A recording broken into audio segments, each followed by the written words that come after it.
Chapter 1. The Bet. Professor Augustus S. F. X. Van Duzen's appearance was as strange as his name. He was thin, with the thin shoulders of a student, and his face was extremely pale. His eyes were the eyes of a man who studies little things. They were always half-closed in concentration. Although he wore thick glasses, you could see that his eyes were blue. But his strangest feature was his abnormally large forehead, on top of which sat a crown of yellow hair. Together, all these things gave him a bizarre, almost grotesque personality. Professor Van Duzen's family came from Germany. Many of his ancestors had been famous scientists. He was the logical result, the mastermind. And logic was his passion. He believed that 2 and 2 always equal 4, except in unusual cases, when they may equal 3 or 5. He believed that all things that start must go somewhere, and he was able to concentrate all the mental force of his ancestors to solve any problem. The public knew Van Duzen as the thinking machine, and perhaps this phrase described him best of all. He spent all his time in his small laboratory, where he invented brilliant theories that shocked scientists and had a profound effect on the world. The thinking machine didn't have many visitors. When people did come to see him, they were usually scientists. 2 of these men, Dr. Charles Ransom and Alfred Fielding, visited him one evening to discuss some theory. What it was exactly is of no importance. "That is impossible," said Dr. Ransom. "Nothing is impossible," said the thinking machine. "The mind is master of all things. When science understands this, it will be a great day." "What about the airship?" asked Dr. Ransom. "That's not impossible at all," said the thinking machine. "It will be invented soon. I would do it myself, but unfortunately I'm too busy." Dr. Ransom laughed. "I've heard you say things like that before," he said. "But they mean nothing. The mind may be master of the material world, but there are some problems that cannot be solved by thought alone." "Give me an example," demanded the thinking machine. Dr. Ransom thought for a moment as he smoked. "Well, what about the walls of a prison?" he replied. "No man can escape from a cell just by thinking about it. If he could, there would be no prisoners." He continued, "Let's imagine a case. A cell for prisoners who are condemned to death. These men will do anything to try to escape. Imagine you were in that cell. Could you escape?" "Certainly," said the thinking machine. "Of course," said Mr. Fielding. "You could destroy the cell with an explosive. But if you are a prisoner inside the cell, you can't have that." "I don't need an explosive," said the thinking machine. "I would be just like any other prisoner, and I would still be able to leave the cell." "You could escape only if you entered it with tools," said Dr. Ransom. The thinking machine was visibly irritated. "Lock me in any cell, in any prison, anywhere, at any time, wearing only normal clothes, and I'll escape in a week," he declared. Dr. Ransom was interested. Mr. Fielding lit a new cigar. "You're saying that you could escape from the cell just by thinking about it?" Ransom asked. "I could get out." "Are you serious?" "Certainly I'm serious." Dr. Ransom and Mr. Fielding were silent for a long time. "Would you like to try it?" asked Mr. Fielding finally. "Certainly," said Professor Van Duzen, and added ironically, "I have done more ridiculous things than that to convince men of less important facts." Of course it was an absurd thing, but they decided it at that moment. "To begin now," said Dr. Ransom. "I'd prefer tomorrow," said the thinking machine. "Because—" "No, now," said Mr. Fielding. "You will be locked in a cell with no chance to communicate with friends. You will receive exactly the same attention as a real prisoner, a man condemned to death. Do you still agree to do it?" "All right, now, if you want," said the thinking machine, and he stood up. "The death cell in Chisholm Prison." Fine. And what will you wear? Very little. Said the thinking machine. Shoes, long socks, trousers, and a shirt. The guards will search you, of course. They must treat me like any other prisoner. Said the thinking machine. And so they made the arrangements. They had to obtain permission for the experiment, but all three of them were important men, and everything was finalized with a few telephone calls. The prison governors could not understand why Professor Van Dusen wanted to do it, but one thing was certain. They had never had such an important prisoner. The thinking machine dressed himself in the clothes that he was going to wear in prison, and called his housekeeper. Martha, He said, it is now 27 minutes past 9. I am going away. 1 week from tonight at 9:30, these gentlemen and 1 or 2 others will have dinner with me here. Remember, Dr. Ransom likes carrots. A driver took the three men to Chisholm Prison. The warden was waiting for them.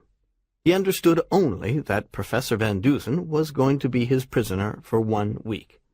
He was not a criminal, but he must be treated just like any other prisoner. "Search him," said Dr. Ransom. The guards searched the thinking machine, but they didn't find anything. The pockets of his trousers were empty, and his shirt didn't have any pockets. They took off his shoes and socks, and looked inside them. Nothing. Dr. Ransom regarded Van Dusen's weak body and his colorless face.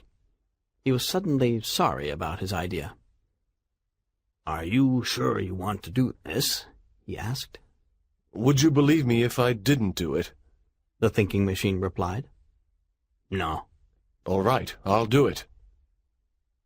Ransom didn't like the arrogance in Van Dusen's voice. His sympathy for the man disappeared.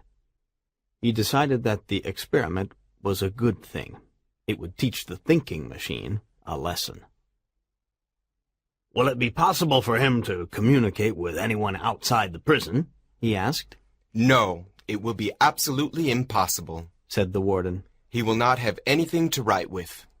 "And the guards, will they send messages for him?" Not one word, said the warden. They will tell me anything he says, and they will give me anything he gives them. Good, said Mr. Fielding. "Of course, if he does not escape in a week," said Dr. Ransom, "and asks to leave, you will let him go." I understand, said the warden. Then the thinking machine spoke. I have 3 requests, he said. I would like some toothpaste and also 1 $5 and 2 $10 bills. Could he bribe your guards for $25? Not even for $2,500. In that case, give him the money, said Mr. Fielding. "And what is the third request?" asked Dr. Ransom. Could somebody clean my shoes? The 3 men looked very surprised. This last request seemed completely absurd, but they agreed to it anyway. After this, they took the thinking machine to his cell. They walked down a long corridor and stopped at the 3rd steel door. Here is cell 13, said the warden. This is where condemned killers are kept. No one can leave it without my permission. No one in it can communicate with anyone outside. It is very near my office, and I can hear any noise that comes from it. Is this cell all right, gentlemen? asked the thinking machine. Yes, it's perfect, replied Fielding and Ransom together. The guard opened the door, and the thinking machine walked into the dark room. No sooner was he inside than the warden closed the door and locked it with a double lock. Ransom heard a noise from inside the cell. "What is that noise?" he asked through the bars. Rats. The cell is full of rats, replied the thinking machine. The 3 men said good night, and were turning to go when the thinking machine called. What time is it exactly, Warden? 17 minutes past 11.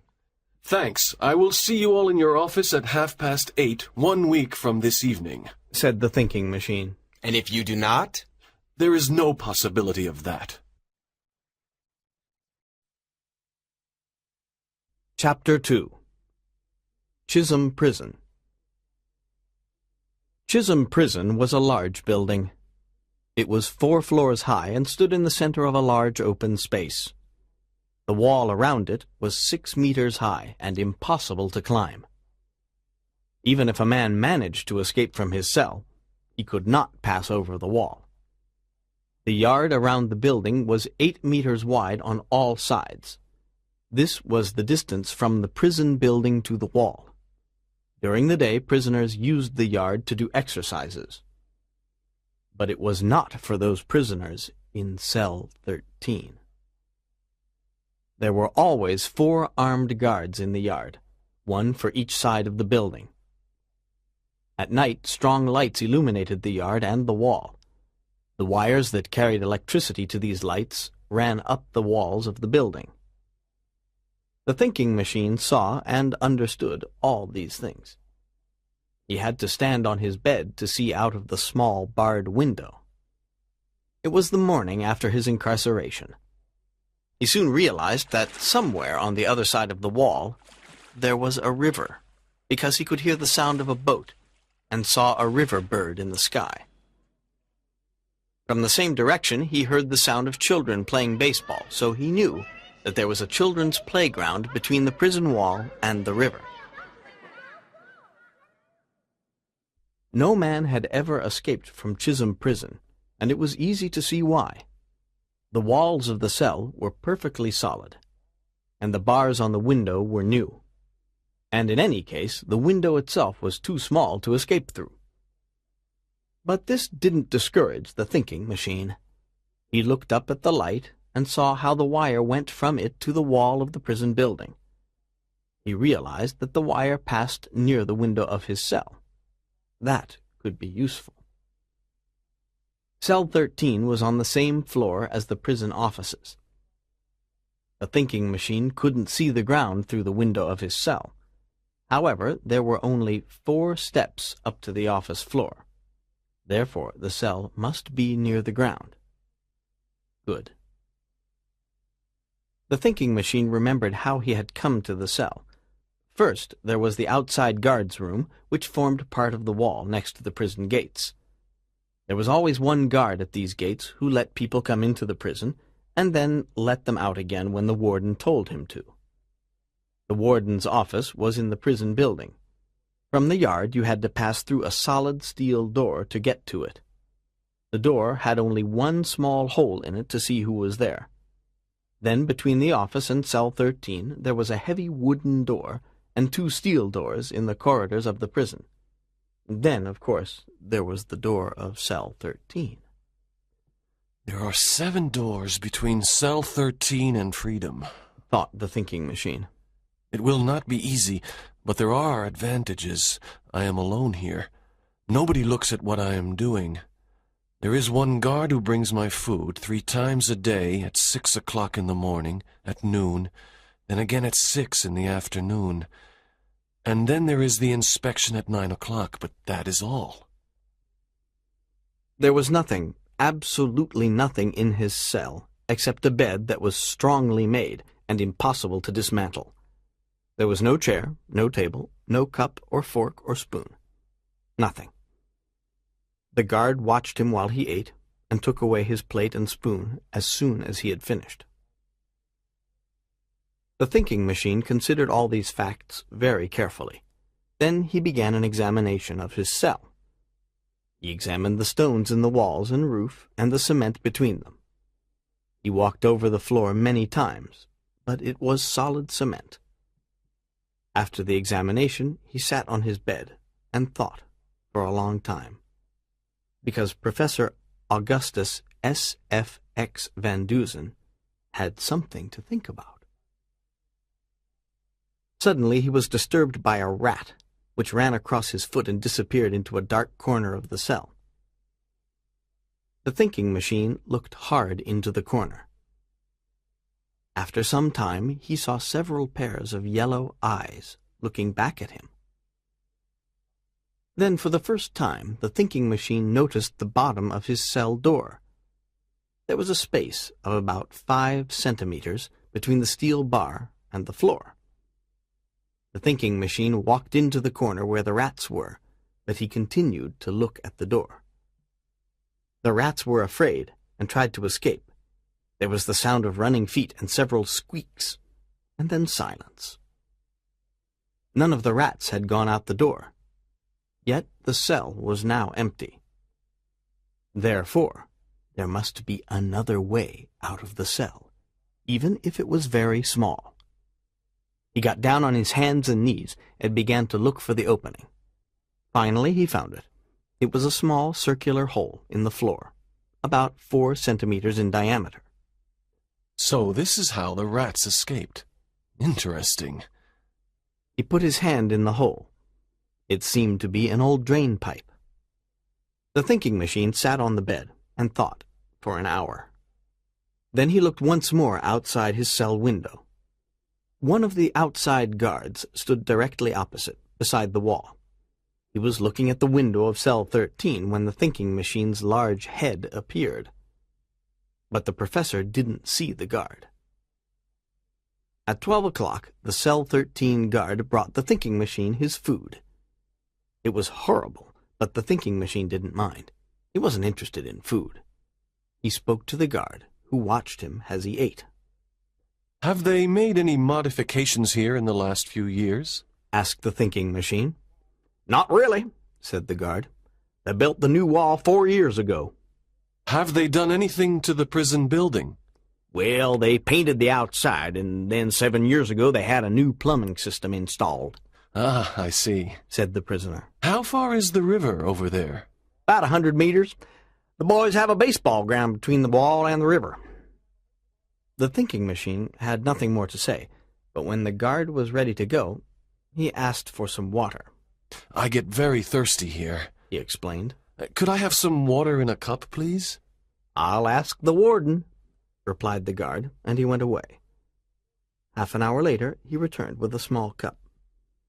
The warden says you may keep this cup, he told the prisoner, but you must show it to me when I ask for it. If you break it, I won't give you another one. Thank you, said the thinking machine. I won't break it. 2 hours later, the same guard was passing the door of cell 13. He heard a noise and stopped. The thinking machine was on his hands and knees in a corner of the cell. There was the sound of several squeaks. The guard watched him. Ah, I've got you, he heard the prisoner say. What have you got? Said the guard. One of these rats, he replied. See? The guard saw a rat in the thinking machine's hands. The prisoner carried it towards the light. It's a water rat, he said. Haven't you got anything better to do than catch rats? Asked the guard. It's terrible that there are rats in this prison, said the thinking machine. Take this one away and kill it. There are many more where it came from. The guard took the rat and killed it. Later he told the warden about the incident, but the warden only smiled. Later that afternoon, the armed guard in the yard outside cell 13 saw the prisoner look out and put a hand through the bars of the window. Something white fell slowly to the ground. It was a roll of linen from a shirt, and wrapped around it was a $5 bill. The guard looked up at the window again, but the face was no longer there. With a smile, he took the cloth and the $5 bill to the warden's office. There was something written on the outside of the cloth in strange ink. It said, Please deliver to Dr. Charles Ransom. Ha! said the warden. His first plan of escape has failed. But why did he address it to Dr. Ransom? And where did he get the pen and ink to write with? Added the guard. The warden looked at the guard, and the guard looked at the warden. There was no easy solution to the mystery. The warden studied the writing carefully. Well, let's see what he wanted to say to Dr. Ransom, he said. He unrolled the second piece of linen. Well, if that... What? What do you think of that? He asked, extremely confused. The guard took the piece of linen and read, Epa xeat dnet niawe tu si T. Listening activity. Chisholm Prison. Test your memory. Listen to this description of the prison. How many differences can you find from the story? Chisholm Prison was a big building. It was 5 floors high, and it stood near an old abandoned church. The wall around it was 4 meters high and impossible to climb. Even if a man escaped from his cell, he could not pass over the wall. The yard around the building was 10 meters wide on all sides. This was the distance from the prison building to the wall. During the night, all prisoners, no matter what their crime, used the yard to do exercises. There were always 8 armed guards in the yard, 2 for each side of the building. Chapter 3. A Message from Cell 13. The warden spent an hour trying to discover what the message was. Why did his prisoner want to talk to Dr. Ransom? And where had he got the materials to write? He examined the linen again. It was a part of a white shirt. But what had he written with? The warden knew that the prisoner didn't have a pen or a pencil. So what had he used? The warden decided to investigate. The thinking machine was his prisoner. If this man is trying to escape by sending coded messages, he thought, I will stop him. The warden returned to cell 13. He found the thinking machine on his hands and knees. He was catching rats. The prisoner heard the warden and turned to him quickly. It's terrible, he said. These rats, there are hundreds of them. Other men can live with them, said the warden. Give me your shirt. Here's another one. Why? Demanded the thinking machine. You have attempted to communicate with Dr. Ransom, said the warden angrily. As the warden of this prison, I must stop you. The thinking machine was silent for a moment. All right, he said finally. Here, take it. The warden smiled. The prisoner stood up and took off his shirt. He gave it to the warden. In exchange, the warden gave him a blue prison shirt. The warden looked at the thinking machine's white shirt. He compared the pieces of linen he had with the shirt. It was torn in 2 places. The thinking machine watched him. Did the guard give you those? He asked. Yes, he did, said the warden. And that is the end of your first attempt to escape. The thinking machine watched the warden as he looked at the shirt. He saw that there were only 2 pieces missing from it. He smiled. What did you write this message with? Asked the warden. I'm afraid you must discover that, the thinking machine said. The warden became angry, but he didn't say anything more. He made a very careful inspection of the cell and the prisoner. But he found nothing. Nothing that the thinking machine could use as a pen. And the liquid that he had used to write the message was also a mystery. Finally, the warden went out of the cell. He took the thinking machine's shirt with him. Well, he won't escape by writing messages on a shirt, the warden thought. On the 3rd day of his incarceration, the thinking machine tried to bribe the guard so that he could escape. The guard brought his food and waited outside the cell door. The drain pipes of the prison go to the river, don't they? The thinking machine asked. Yes, said the guard. I imagine they are very small. Yes, they are too small to escape through. There was silence. The thinking machine finished his food. Then he said, You know I'm not a criminal, don't you? Yep. And I can leave the prison if I want to. Yes. Well, when I came here, I believed I could escape, said the prisoner. Will you help me if I give you some money? The guard was an honest man. No, he said. $500, said the thinking machine. I am not a criminal. No, said the guard. 1,000. No. If you gave me $10,000, I couldn't get you out. To get out, you have to pass through 7 doors, and I only have the keys to 2. The guard ran to the warden's office, and told him about the prisoner's offer. Plan number 2 fails, said the warden, and smiled. First a message, and then a bribe.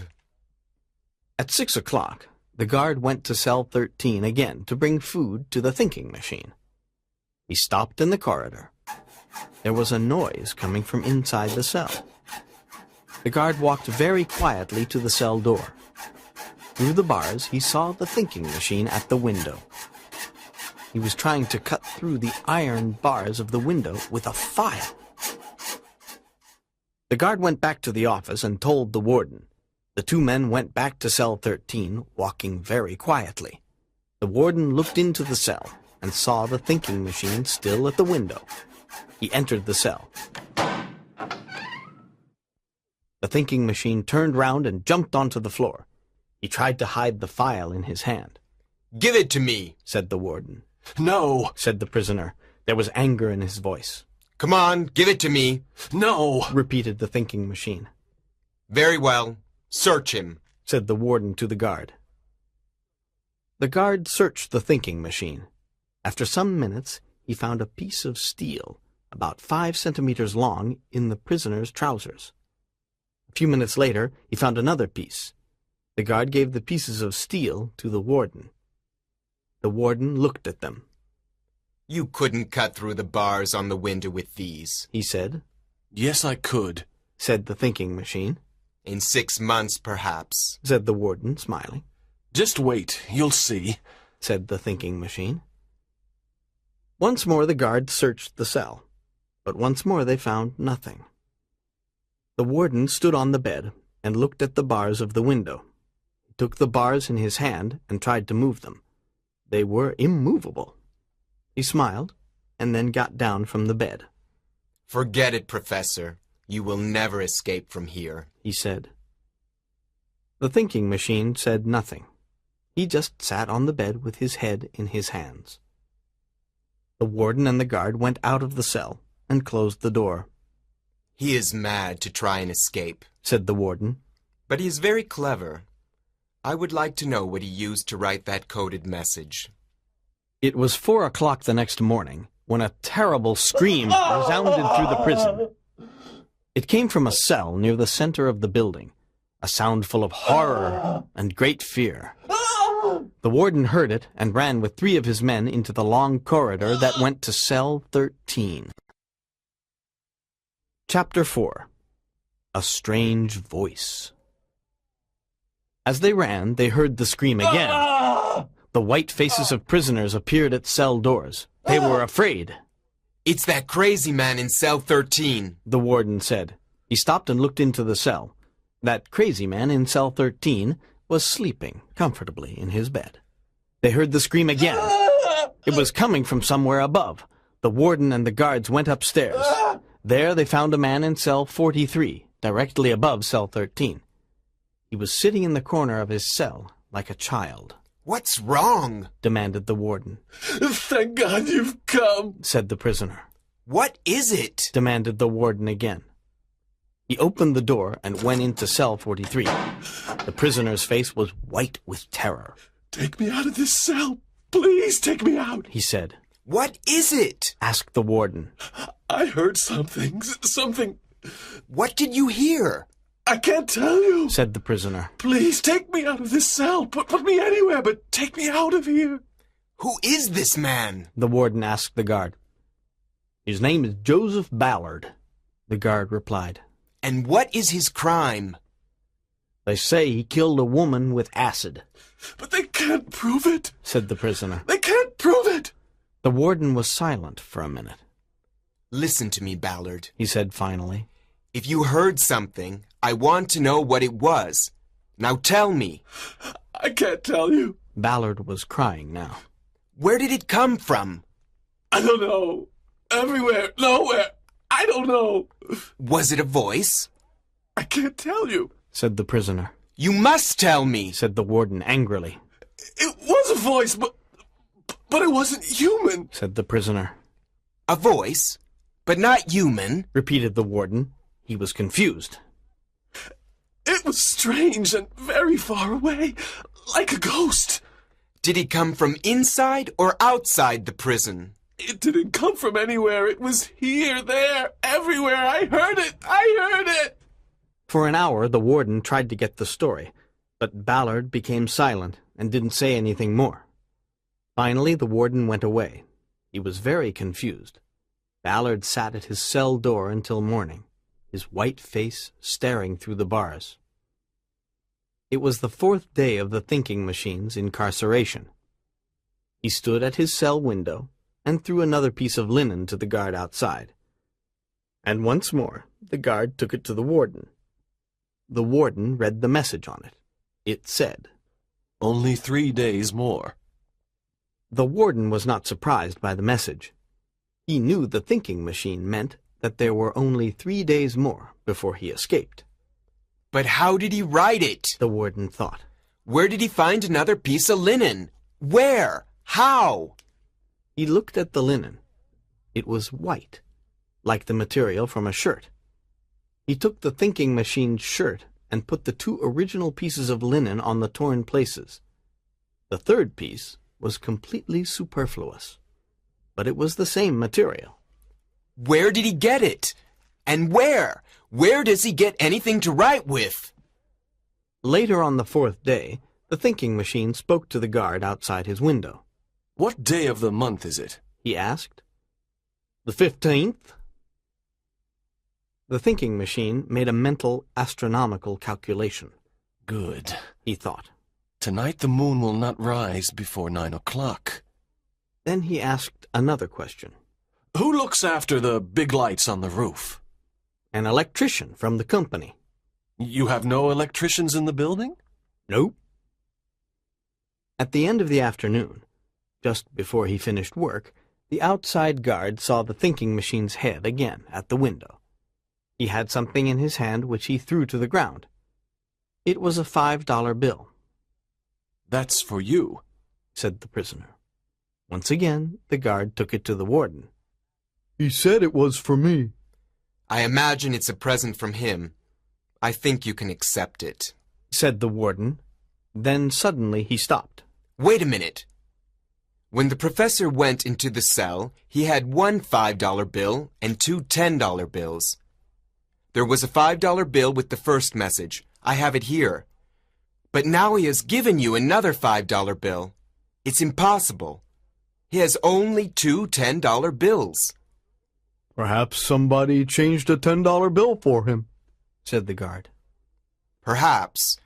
But tonight we are going to search cell 13 again. We are going to search it as no cell has ever been searched before.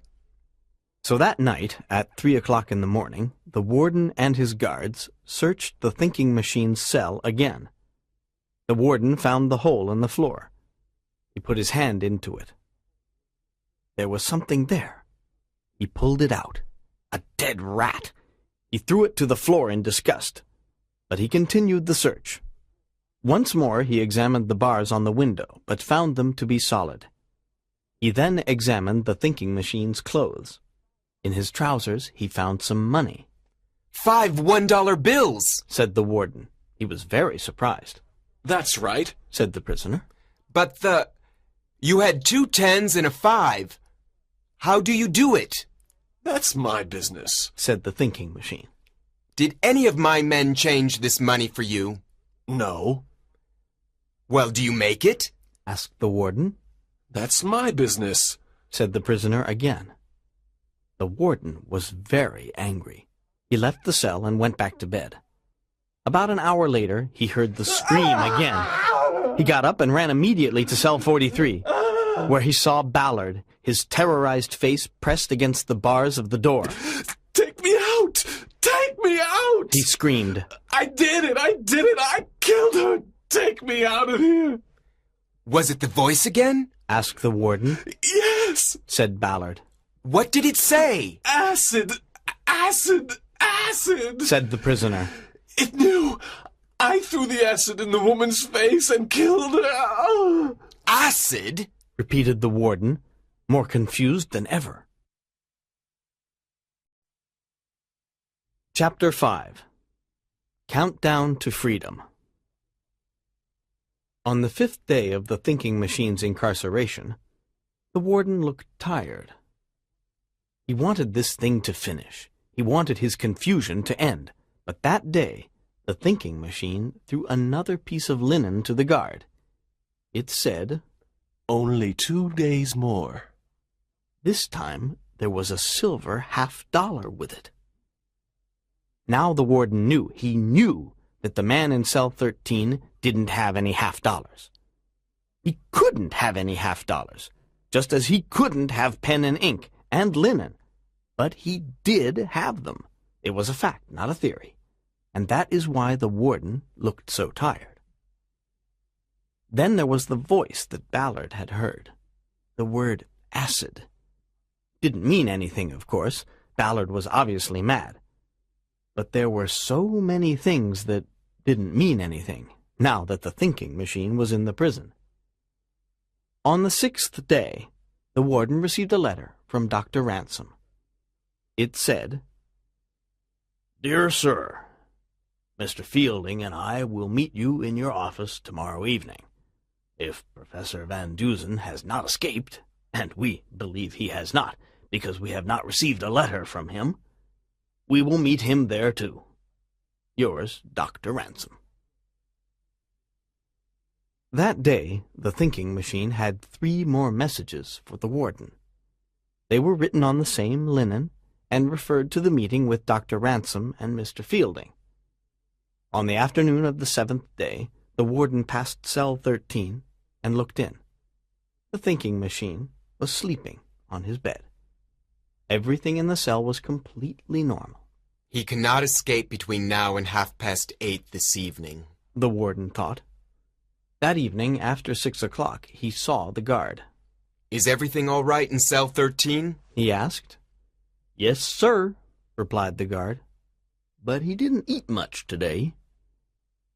The warden was feeling happy when he met Dr. Ransom and Mr. Fielding that evening, at 7 o'clock. He wanted to show them the thinking machine's messages. He wanted to tell them about the events of the week. But before he could speak, the guard from the river side of the prison yard came into the office. "The light on my side of the yard is broken," the guard said. "Oh no, another problem," said the warden. The guard returned to his post in the dark. The warden called the electric light company. "Hello, this is Chisholm Prison," he said into the phone. "One of our lights is broken. Could you send 4 men here to repair it?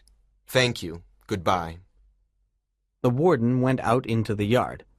While Dr. Ransom and Mr. Fielding were waiting, the guard from the prison gate came into the office. In his hand was a letter. Dr. Ransom looked at the letter. "Incredible," he said. What is it? Asked Mr. Fielding. The doctor gave him the letter. Fielding looked at it. It's a coincidence. It must be, he said. It was almost 8 o'clock when the warden returned to his office. "The electricians have arrived," he said. "They are working on the light now." The warden telephoned the guard at the prison gate. "How many electricians came in?" he asked. 4, was the reply. "All right. You must be certain that only 4 men go out of the prison," said the warden. He put down the phone and took the letter. "My God, it's not possible," he said, shocked. What is it? Asked Mr. Fielding.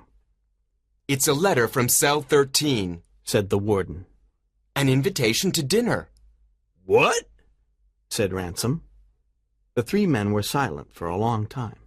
Finally, the warden called a guard. "Go down to cell 13 immediately," he said, "and see if the professor is still there." The guard ran down the corridor. Dr. Ransom and Mr. Fielding examined the letter. "It's Van Dusen's handwriting. There's no doubt about that," said Dr. Ransom. "I've seen too much of it." At that moment, the telephone rang again. It was the guard at the prison gate. There were 2 newspaper reporters, and they wanted to see the warden. The warden told the guard to let them come in. "It's impossible," he said. "Professor Van Dusen must be in cell 13. Then the guard returned.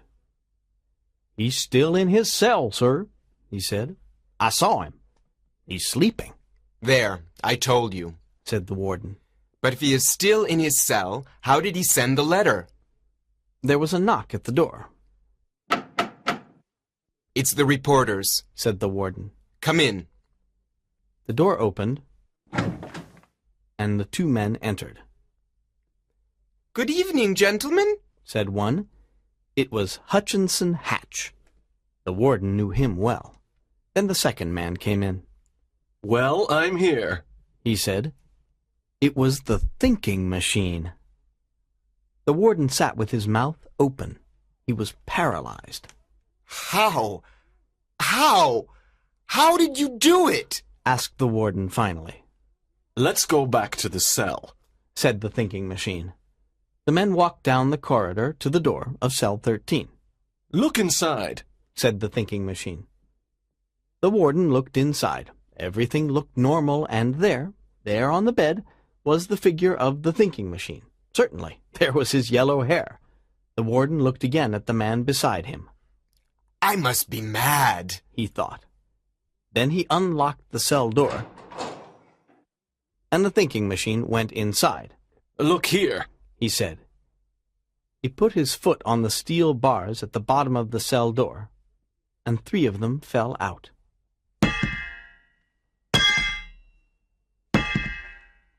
And here, too. The thinking machine stood on his bed and put his hand to the bars on the window. All of them came out. So what's this in the bed? Asked the warden. It's a wig, the thinking machine replied. Take the cover off. The warden did this. Under it was a coil of strong rope, about 10 meters long, a knife, 3 files, 3 meters of electric wire, a pair of steel pliers, a hammer, and a pistol. How did you do it? Asked the warden. You gentlemen have an invitation to dinner with me at 9:30, said the thinking machine. Come on, or we shall be late. But how did you do it? The warden insisted. You cannot hold a man in prison who can use his brain, replied the thinking machine. Come on, or we shall be late. Chapter 6. How did he do it? When dinner was finished, the thinking machine turned to Dr. Ransom. Well, do you believe me now? He asked. Yes, I do, replied Dr. Ransom. There was a long silence. Like all the other guests, Ransom was waiting for the explanation. So, tell us how you did it, said Fielding finally. The thinking machine began the story. The agreement was to go into a cell in Chisholm Prison with nothing but the necessary clothes, and to leave that cell within 7 days. I didn't know Chisholm Prison. When I went into the cell, I asked for 3 things: toothpaste, 2 $10 bills, and 1 $5 bill, and to have my shoes blacked. You agreed to these things. I knew that there was nothing useful in the cell, so I had to use these 3 innocent things to help me escape. But anything is dangerous in the hands of a man like me. The first night I did 2 things. I slept, and I ran after rats. You gentlemen thought I wanted time to organize an escape with assistance from outside the prison, but this was not true. I knew I could communicate with anyone I wanted to at any time. The warden looked at him for a moment. The thinking machine continued. The guard woke me up at 6 o'clock the next morning. He brought me my breakfast. He told me lunch was at 12 o'clock and dinner was at 6. I knew that between these times I was alone. So after breakfast, I examined the outside area from my cell window. I saw that it was impossible to get over the wall. But I knew that on the other side of the wall there was a river and also a playground. The guard confirmed it. So I knew one important thing. A person could come near the prison on that side without attracting the attention of the guards. But there was something even more important. I saw a wire which went to the light on the prison roof. It was very near my cell window. I knew then that if it was necessary, I could cut off that light. Then I thought about escaping through the prison building. I remembered the way to my cell. I knew that was the only way out. There were 7 doors between my cell and the outside. It was too difficult. The thinking machine stopped for a moment. Dr. Ransom lit a new cigar. For several minutes there was silence. Then the thinking machine continued. When I was thinking about these things, a rat ran across my foot. It gave me a new idea. I saw there were at least 6 rats in the cell, but they didn't come from under the door. I ran after them and they disappeared, but they didn't go out of the door, so I knew there was another way out. I looked for this other way and found it. It was a hole in the floor. It went to an old drain pipe. Obviously the rats came this way. But where did they come from? Drain pipes normally go outside the prison. This one probably went to the river or near it. So the rats came from that direction. When the guard came with my lunch, he told me 2 important things. One was that there was a new plumbing system in the prison. The other was that the river was only 100 meters away. So I knew that the pipe in my cell was part of an old system, and I knew it went to the river. The other end of the pipe was outside the prison walls. But before I could start work, I knew I had to distract the warden. I wanted him to think that I was trying to communicate with you, Dr. Ransom. So I took 2 pieces of linen from my shirt and wrote a message on them. Do you have the message, Warden? Yes. The warden looked at the coded message. But what does it mean? He asked. Read it from right to left, beginning with the T, said the thinking machine. Don't consider the division into words. The warden read the message. This, he began, is not the way I intend to escape. The warden smiled. But what did you write it with? This, said the thinking machine. He put his foot on the table. On it was the shoe that he wore in prison, but the polish was gone. The shoe polish, mixed with some water, was my ink, said the thinking machine. And the metal end of the shoelace was a good pen. The warden laughed. Continue, he said. After the message, the warden wanted to search my cell. This was good. I wanted him to search my cell very often. I thought, he won't find anything, so he will stop and leave me alone. The warden took my shirt away and gave me a prison shirt. Without my white shirt, I couldn't write any more messages, but I had another piece of the same shirt in my mouth. Where did it come from? Asked the warden. I saw that there were only 2 pieces cut from the shirt, and I had both of them. You forget that shirts like mine have 3 layers of linen, the thinking machine replied. I took out the inside one. You didn't notice it. Now that the warden was busy, I started to work on my real escape plan. I knew that the pipe from my cell went to the playground outside the prison. It is a place where boys play baseball. I knew many of the boys there. I knew that the rats came into my cell from out there. Perhaps it was possible for me to communicate with someone outside. I could use the rats. The first thing I needed was a long thread, so I used the thread from my socks. He pulled up his trouser legs. The strong thread at the top of his long socks was not there. Then on 1/2 of my last piece of linen, I wrote a message for Hutchinson Hatch. He is a friend and often helps me. I knew he would help me this time. It was a great story for his newspaper. I tied a $10 bill to the letter to attract attention. People always find money. I wrote on the linen, "If you find this message, give it to Hutchinson Hatch. He will give you another $10 for the information." Then I wrote instructions for Hatch. I had to get this note outside the prison. There were 2 ways, but the best way was the rats. I took one of them. I tied the linen and the money to one of its legs and tied my thread to another. Then I put it in the pipe. From the moment the rat disappeared into that dirty pipe, I was nervous. The thread could break. Anything could happen. I waited. I was holding the thread, and I saw that it became gradually shorter. Finally, there was only about 1 meter of thread in my hand. I knew that the rat was outside the prison. But would Hatch receive the message? I had to wait. I decided to try some other maneuvers. This was to confuse the warden more. I tried to bribe the guard. I tried to cut through the bars on my cell window. The warden became very angry. He took the bars in his hands to see if they were solid. They were, then. That night I didn't sleep. The thread was tied to my hand. I waited for the signal from outside. I thought, if Hatch has received the message, and if he finds the drainpipe, he will pull the thread. At 3:30 in the morning, I felt something pull the thread. The thinking machine turned to Hutchinson Hatch. Now you can explain what you did, He said. A small boy brought the linen message to me. I gave the boy another $10. I got some string and then some wire. I went with the boy to the playground. I looked for the end of the drain pipe for an hour. Then finally I found it. It was about 30 centimeters in diameter. I took the end of the thread and pulled it 3 times. The professor pulled twice to reply.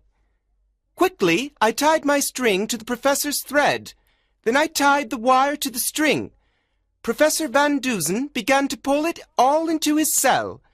The wire was the most important because it could not break. The thread was too weak. It could break easily. With the wire, I could transport things to the cell. Yes, Continued the thinking machine. I was very happy when the wire arrived in the cell. Then we tried another experiment. I spoke to Mr. Hatch through the pipe. He heard me, but it was not easy for him to understand me. I wanted some nitric acid, and I had to repeat the word acid several times. Then I heard a scream from the cell above me.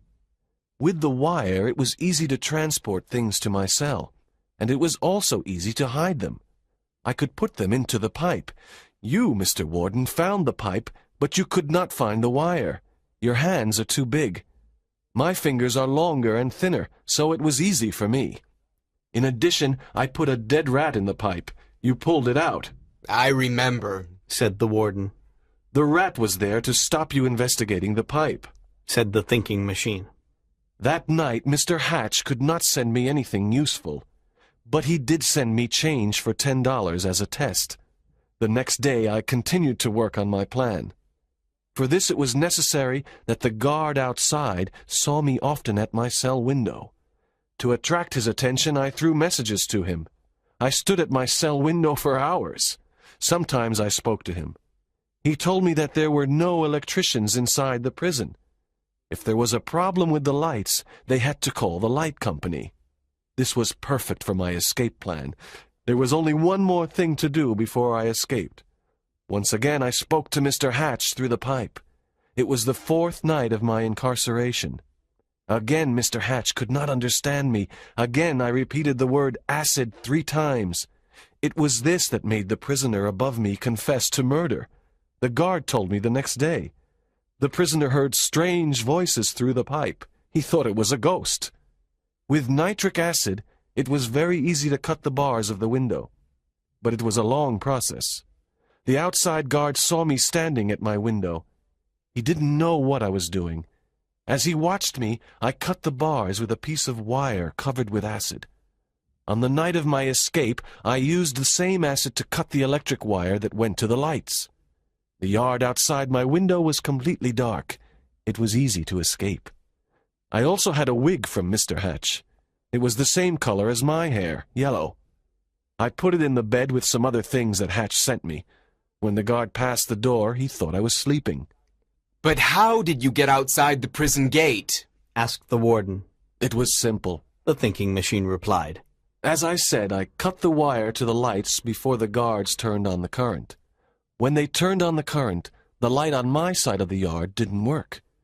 The outside guard went to your office to tell you, and I escaped through my cell window.